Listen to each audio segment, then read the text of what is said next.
offers a unique opportunity like this one for learning and growth with our free monthly virtual events. Each session features change agents, thought leaders, and policymakers who provide insights and commentary on relevant topics of the day, none more relevant than today's topic. My name is Stephen Dozier, and I'm the Wilder School Senior Director of Development. Before we get started, I'm going to share a few announcements. First and foremost, as we gear up for this year's November election, which is sure to be a very interesting one, we hope that you all will check out our latest findings in the Wilder School Commonwealth poll. Check out the links to those timely results. Next, the Excellence in Virginia Government Awards, which shine a light on those who quietly shape the future of our state through their dedication and leadership, is scheduled for April 8th of 2025 at the Omni Richmond Hotel. We hope you will join us for this prestigious ceremony where we honor individuals and organizations that have significantly contributed to public service and community welfare. Do you know someone who's moved the needle in government or gone the extra mile for their community? Scan this QR code, nominate them. We are seeking nominations now, and nominations will be taken in until October 18th.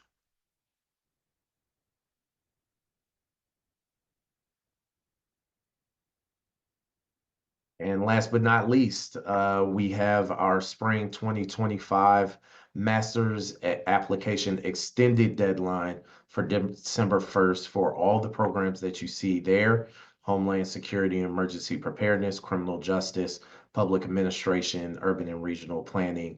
And for our fall 2025 Wilder School Ph.D. application deadline, December 15th, for public policy and administration, an administration PhD. Use that QR code or follow the link in the chat for more information. And without further ado, I introduce our esteemed Dean, Dr. Susan Good. Thank you so much, Stephen. Welcome, everyone. Delighted to be talking about a very timely topic for our Lunch and Learn today. And I will be handing it over to Dr. Harper Anderson momentarily. I did just want to say a huge shout out to our own Dr. Rajay Berry James, who serves as a Senior Associate Dean of Faculty and Academic Affairs. Here, she is the current president of NASPA, our National Association, and this is the association that accredits all public affairs programs. And that conference will be coming up October 23rd through 25th in Washington, D.C. So we salute Dr. Berry James. We congratulate her on her presidency, and we look forward to advancing our education and research mission at the upcoming NASPA conference in Washington, D.C. And with that, I'm going to turn it over to Dr. Elsie Harper Anderson, who is serving as our moderator today. Dr. Harper Anderson directs our PhD program in Public Policy and Administration, and she is also an associate professor in our Urban and Regional Studies and Planning program. So Dr. Harper Anderson. Thank you, Dean Gooden. It is my distinct pleasure to introduce our speaker for today, Dr. Luísa Nazareno. Dr. Luísa Nazareno is an assistant professor at the L. Douglas Wilder School of Government and Public Affairs.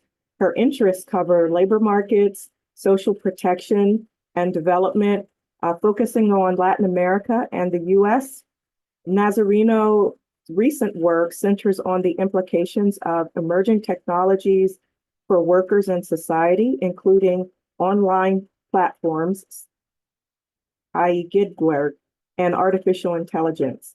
Her research has been published in journals such as the Russell Sage Foundation Journal of Social Sciences, the Journal of Urban Affairs, Technology in Society, Social Indicators Research, Economia Applicata, Journal of Information Policy, Population Research and Policy Review, and PLOS 1.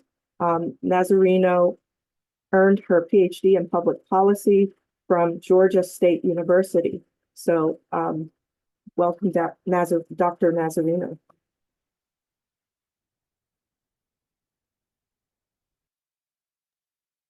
Thank you so much, Elsie, for this introduction. I'll start sharing my screen so we can get started. I'm excited to be here. Thank you for everybody who's here today and for the organizers. And to the Ingrid for the invitation. Do you all see my screen?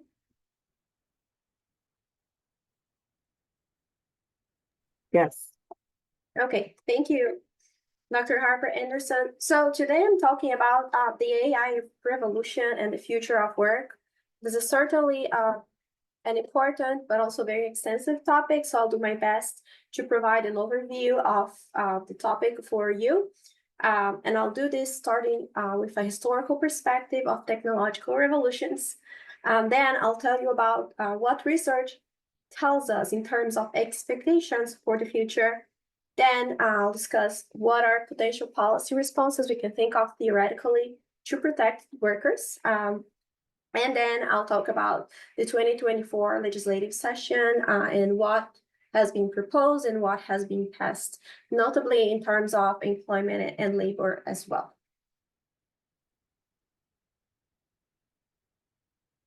So for this historical perspective, I think it's important to always acknowledge that even though we are experiencing a moment of rapid transformation, this is not the first time that we experience certain moments. So here are examples, and there are different ways to classify and understand what has happened throughout humanity history. But it's helpful to think of industrial revolutions or waves of technological advancements. And in that perspective, we can think of a first industrial revolution starting at the end of the 18th century when railroads and the steam engine were created. Then we have a second industrial revolution at the end of the 19th century, 1 century after the first, with electricity and the assembly lines expanding fast. More recently, in the 1960s, the computers, semiconductors, and the internet have provided us a new revolution. Some of us experienced that, if not all of us, from the 60s. What is important to realize is that in all such revolutions, employment, the way we structured employment in our society more broadly, has been deeply transformed, and so have the types of jobs that were available to workers. So yes, certainly technology does and can eliminate jobs, but it also generates new ones. So I'll start by saying that a jobless future is not something that I anticipate that would happen at all, based on our past and current present. In all of these waves, it's also important to notice as well that technology has led to prosperity and wealth. So we are living better lives, healthier lives. We have more access to many things we didn't have in the 18th century due to these advancements. However, it is not natural, or there's no rule that says that prosperity will be shared equally across all groups. In fact, it is really important to think with a lot of conscience about how we're going to share prosperity and ensure that we have equity in our future. So these are important decisions we must consider. Before talking about AI, I wanted to show you this chart because this explains very well what the computers or the third industrial revolution did to employment. And this is just an example. We could have been using different examples as well. So in the left chart here, we have skill as percentiles from 0 to 100 on the horizontal axis. And then we have changes in employment share. We are comparing the data here with between 2005 and the 1980s, when computers really got into the workplaces. And what we can notice in this chart is that the employment has increased at both the low and the higher end of the distribution. So that means that we observe higher growth in employment for the low skilled and high skilled workers, whereas in the middle, we actually see negative values, meaning that those jobs have disappeared. And then on the right, we're telling basically the same stories, but now instead of percent in employment share, the y-axis tells us the hourly wages of workers. So again, we can see that there has been a decline in the hourly wages of the workers in the middle of the skills distribution, and some increase at the ends, especially at the higher end of the distribution. So the result of these changes are caused by the computer revolution has been increased polarization in the labor markets and increased inequality. Now, thinking about AI, our current moment, is AI the beginning of a fourth industrial revolution? The answer is probably yes, even though we are still at the very beginning of this revolution.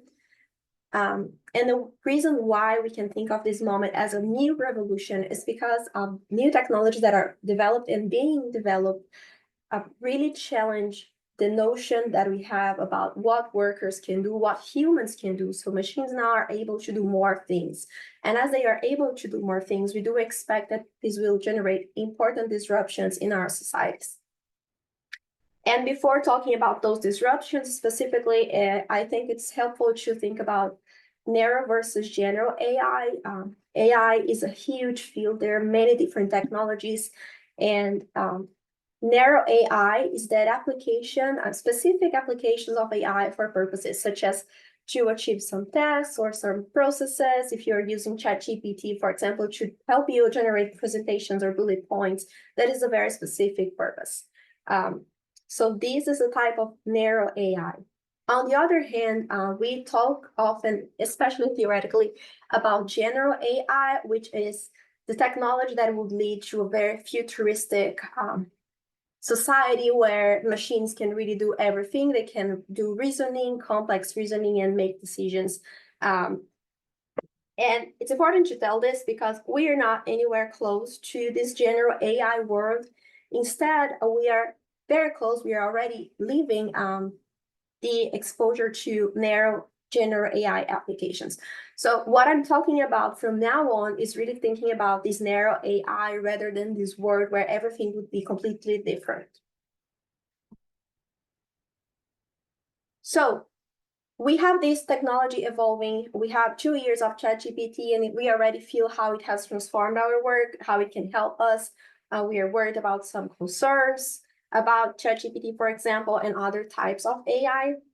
It is already helping doctors make decisions and get to diagnosis faster and so on.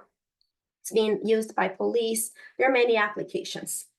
So how can we think about what we see now and predict the future?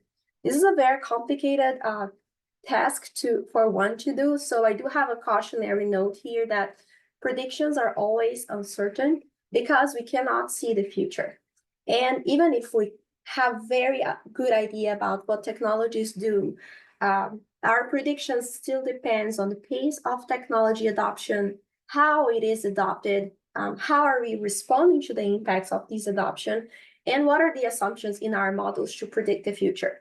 So in all this forecasting literature, we see variations in predictions, and that's just because of these. There's a lot of uncertainty. But having said that, we can think of 2 general ways where narrow AI could be applied in our society. One way would be, well, AI can be used to augment workers' productivity, so it will increase their productivity. If this is applied systematically and extensively, the predictions are that we will experience explosive economic growth of about 20 to 30% per year, and that's in terms of GDP. This is very different from what we have seen in the past since the 1900s, where we usually experience around 2% GDP growth in the world. On the other hand, if AI is being used to substitute workers in the tasks they are doing and not to create new tasks, we could see more modest productivity gains. So we are somewhere between modest gains and very exponential, explosive growth, depending on how this will be applied. But this is in terms of production. How about the workers themselves? Here we also observe variation in predictions. So the first question that the literature has looked into is how many workers are at risk. And here you will find predictions ranging from 9 to 50%. And it is important to notice that workers at risk or workers who are impacted may mean different things. Being impacted doesn't mean being replaced. It might mean your job is different, or even your job might be better because of technology. So all of this literature requires some nuances when we are reading through the findings. But the second question that was important to understand, and still is who are the workers or who are the groups at risk? This is especially important if we're thinking about policy and ensuring that prosperity will be shared in a fair way. So in this case, the early predictions from the literature expected that the main impacts of AI would hit the low educated and the low wage workers, which is concerning, but it's also different from what we saw with the computer revolution, for example, that I showed you a while ago. Then more recent studies are suggesting the opposite. We actually think the high educated workers are the ones who will be most impacted by the new technologies. And in the chart here, I'm showing a figure created by us, Esemoglu and co-authors, comparing different measures. So we do have occupation wages percentiles in the horizontal axis and occupation AI exposure in the y-axis. The fact that we see mostly lines that are growing toward the right tells us that higher exposure is related to higher wages. And even more recently, OpenAI and others have been conducting studies that are showing that Gen AI specifically, and that goes into ChatGPT as the main example, can disproportionately benefit the less experienced workers by making them more productive and helping them compete with the most experienced ones. So AI will definitely impact and is already impacting the labor force. We do have variations on what we think is going to happen. Based on the most recent studies, we think high educated workers are the ones that are being hardest hit, which is different from what we observed in the past. So how can we think about policy responses? Regardless of what the impacts will end up being, we can start thinking about how do we respond once it is clearer who are the workers at risk? How can we help them and ensure that we are experiencing most smooth transitions into the future as possible? So in that case, I think the sea-level metaphor is very helpful to think about how technology may impact us.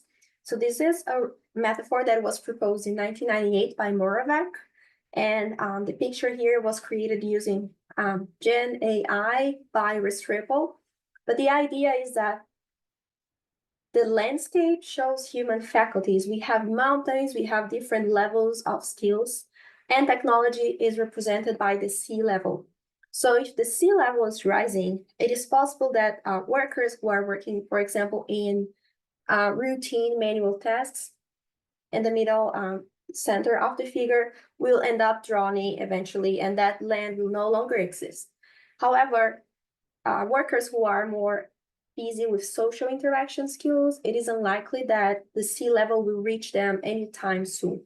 So over history, we have seen some jobs disappear. We also have found new jobs that are going into the higher lands, if you walk with me through this metaphor. So if this is happening, how can we think about policies? And I'll talk about 4 theoretical policies that we could think about. And I want you to walk with me through this, thinking about this picture of the landscape. So if the sea level is rising, where do we want to throw life jackets, for example? So one policy we can consider here is targeted redistribution programs, either by directly sending transfer or wage subsidies to the workers who will be affected. So this would, in the metaphor, this will be equivalent to dropping life vests in places that will submerge. So the benefit of this is that giving people who are being affected transfers directly generates few distortions in production, and it allows the most vulnerable. The challenge with this policy is precisely that it's hard to identify the workers who will be affected. As I said, I was talking about earlier, the predictions are not exact yet. An alternative policy would be something like income-based redistribution, progressive or regressive, depending on who we think will be the most affected workers. This would be equivalent to dropping life vests everywhere instead of to the places that will submerge. The benefit of this is that we benefit the workers who are expected to be more affected, and that's an average. And it's easy to implement. We have information on the tax system that would allow us to identify those workers. However, the challenge in this policy is that it fails to distinguish the workers who are actually experiencing technology disruption from others who are just at the same income level. So this would be a more expensive policy, but less targeted one. A third type of policy that can be thought of is taxing technology use. So this is not a redistribution, this is a pre-distribution policy. And the way it would work is simply, if it's more expensive to use technology, we are creating a disincentive to the use, and therefore we are delaying the impact. So this would be equivalent to building seawalls rather than giving people life jackets. So the benefit of this is that it can be extremely efficiently in targeting the impacted workers without requiring much information about what is actually happening to workers or who are the precise workers who are being impacted. The challenge is that it does generate a lot of distortions in the use of the technology, and these distortions will worsen as the technology market share increases. And it also could increase existing inequality, but with these free taxes. So the idea is, if we're thinking about taxing technology to help workers, then we should implement this gradually, and then we should phase out this policy over time as the workers have had the time to relocate to another job or to retire as the technology expands and gains market share. Then a fourth policy that we can think about is subsidizing training programs. And this will be equivalent to building bridges to safer lands for the workers who are being impacted. The benefit of this policy is very straightforward. We are helping the people who will need to find new jobs, but it cannot help all workers. For example, those who are less likely to adapt, like older workers or incumbent workers, they are not necessarily going to benefit or be willing to go through retraining and so on. So this is a policy that we think is good. It's hard to find negative impacts of retraining and helping people relocate to new jobs, but it must be complemented by one of the other policies, either redistribution or pre-distribution. Retraining alone hardly is going to solve the many challenges that we might see.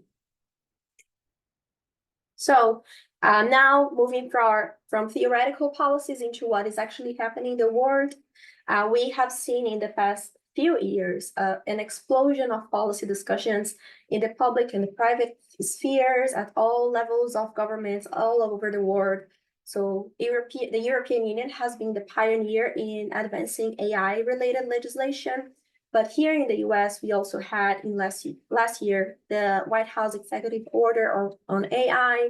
We had Governor Youngkin executive order on AI in Virginia as well. And we observed dozens of proposed and enacted regulations across all levels, including federal agencies and states, local levels, countries, etc.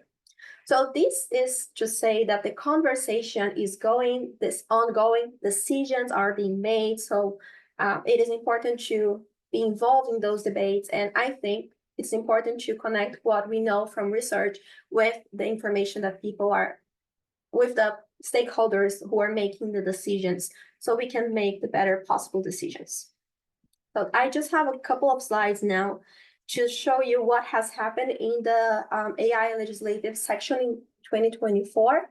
So we had 480 bills related to AI. The information I'm using here is coming from the National Conference of State Legislators. They do provide information about all the bills that are being discussed and what is their status and what they entail. But here I'm summarizing those bills for us to think about impacts on employment. So out of the 480 bills that were proposed, 64 of those, that is 13%, were enacted and 6 were adopted. Some have gone to governor for further processing. Some are still pending. A lot of them failed. Some of them passed but were vetoed in the end. In Virginia, we had 14 bills proposed. 3 of them are now enacted, 5 of them failed, and 6 of them are pending. So they will be moved to the next year. So what is contained in all of those proposed bills? There are many different topics discussed in those bills. Here I'm showing the top 10 of topics proposed in all bills. And one bill can have multiple topics related, so they don't have to cover a single topic. But most of them do cover 1 or 2.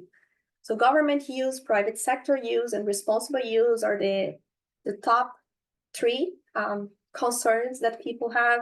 But we also have bills focused on studies, education use, elections, health, criminal use, impact assessments, and lastly, effects on labor and employment, which is what I'm looking into in the next slide. So this map shows the states that enacted some regulation in 2024. So some states enacted up to 8 AI regulations, others enacted less. This doesn't mean that discussion is not happening in all the states. Some states did not have legislative sections in 2024. Other states have enacted legislations in 2023. So, and I don't have the information to compare with prior years yet, but this shows that we do see the concerns spread all over the country. This is not an East or West Coast concern, for example, and we do see concerns everywhere. So the topics of the bills that actually were enacted, and these are the top 10 again, they're not very different from the ones that were proposed, but we have government use and education as the top 2, labor and employment. We had 6 bills that passed. And that's the second to last. So the states that passed those legislations were Illinois, Maryland, New Jersey, Oregon, Utah, and Washington State. I want to tell you very briefly what those 6 bills contain, so you can compare what is being passed with the theoretical ideas that I mentioned earlier. But in Illinois, we had an amendment to the Human Rights Act in which they are concerned about employers using machine learning algorithms to make decisions using race and zip code. So they have forbidden that use of technology for employment-related decisions. That means you cannot offer employment, offer promotions using those informations in your algorithm. In Maryland, there is a new program that was created, and the goal is to increase access to high-quality job training. In New Jersey, we have established a New Jersey program for artificial intelligence investments. Part of these programs include tax credits to eligible businesses that are primarily engaged in the AI industry. In Oregon, we have an appropriation for the Oregon Labor Education Research Center to study impacts of AI and automation on the workforce. In Utah, the legislation change was simply a change in a modification in the composition of a council that they currently have. And in Washington State, this is a broader bill. It's one of the bills with many different topics. This is establishing a task force to assess current uses and trends and to make recommendations related to AI systems and what should be done next. Just for a comparison, so you know what happened in Virginia, the 3 bills that passed are this one listed right here. So none of them are related to employment and labor necessarily. We have a budget bill. We have a large bill looking at education use, government use, impact assessments, and we have another one on education as well. So I can talk about these in the Q&A if anybody is interested. But I want to point out that the only bill related to employment has failed in Virginia, and that bill, S61, would have created a commission on artificial intelligence to advise the governor in issues related to AI and to do studies on AI and recommendations, similarly to what Washington State has passed. So to conclude, this is an ongoing policy discussion. There is a lot of uncertainty involved into what will look like, but we know we will experience changes in the future.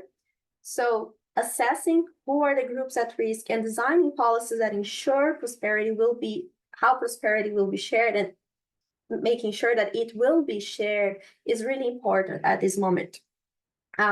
I believe strongly that research can help stakeholders and policymakers understand what is happening right now and what we can expect. So I think this should be a conversation where we have people wearing different hats at the same table.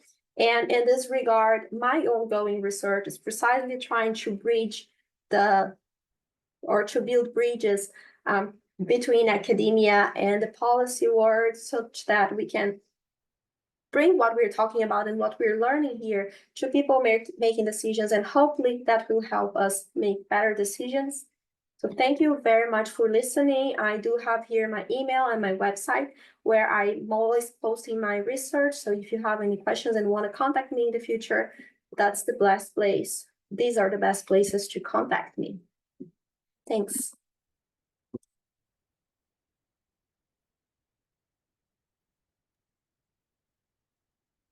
Thank you so much, Dr. Nazareno. We will now begin the Q&A portion of this session. We have some questions from the audience. I'll start with the first question. Has any consensus emerged yet among experts studying the impact of AI on work about which theoretical policy approach makes the most sense and is most effective, including concerns about social equity and social safety net ones? This is a great question, and the answer is no. We don't have any consensus. And I don't think that is possible in any other domain, not only this one. What we have is different strategies, and in all of those strategies have pros and cons, and they are different levels of implementability. So they must be considered. What we do have right now is a lot of studies trying to study each of those policies one at a time and see how easy they are to implement and how effective they could be. But we don't have any consensus in this. Thank you. Next question. A quick glance suggests that blue states have enacted more AI legislation than red states. Any thoughts on why this may be, or into the politics of AI?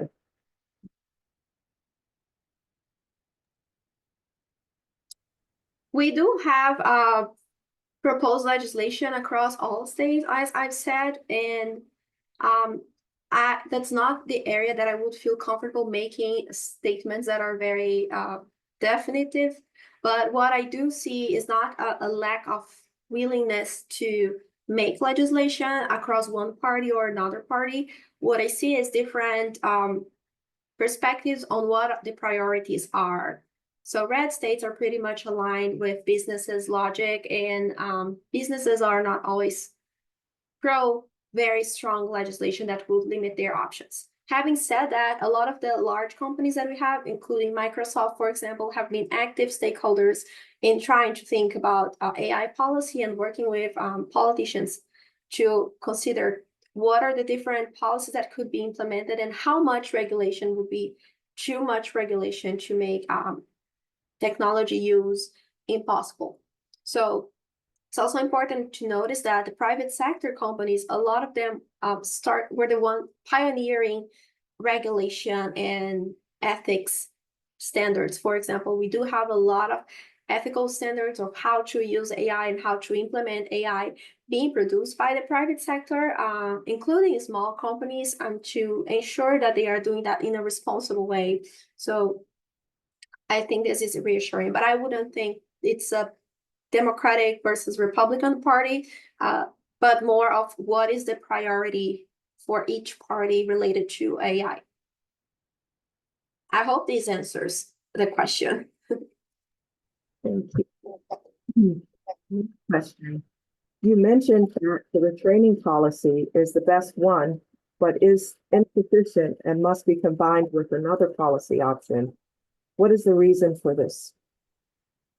Okay, let me clarify. I didn't mention it is the best policy. I mentioned I don't see a lot of negative sides to helping people retrain.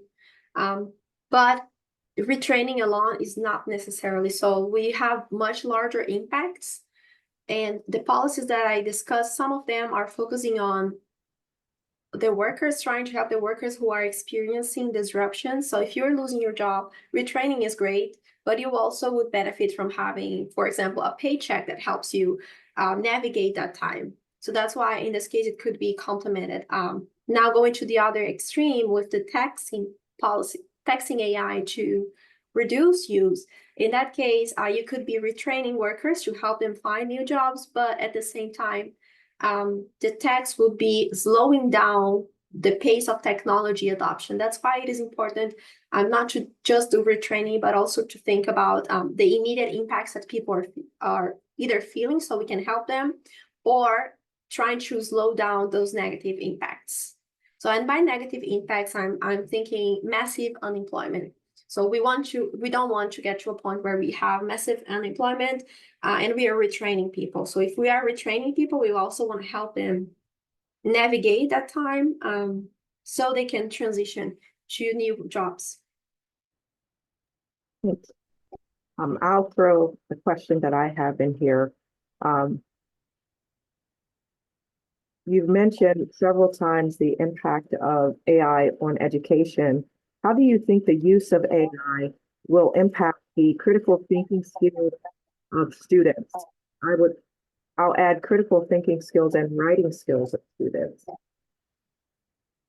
I think that's a very good question. I don't think of AI very differently than the way I think about other tools. So to me, AI is a tool right now, and I like to compare this with a statistical software, for example. If we go back in time to the 50s, where we did not have the computers, the way we taught things and the way people had to do their calculations was completely different than what we do today.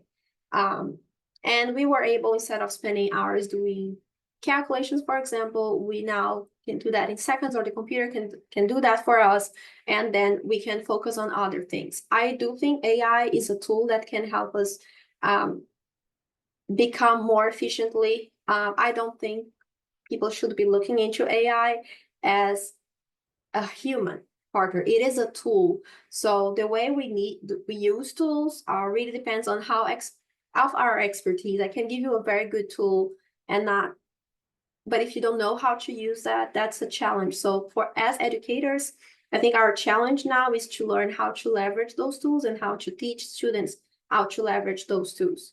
And in terms of thinking critically, for example, you can use Gen AI to produce knowledge. You still need to have critical thinking to know if that makes sense. And sometimes it doesn't.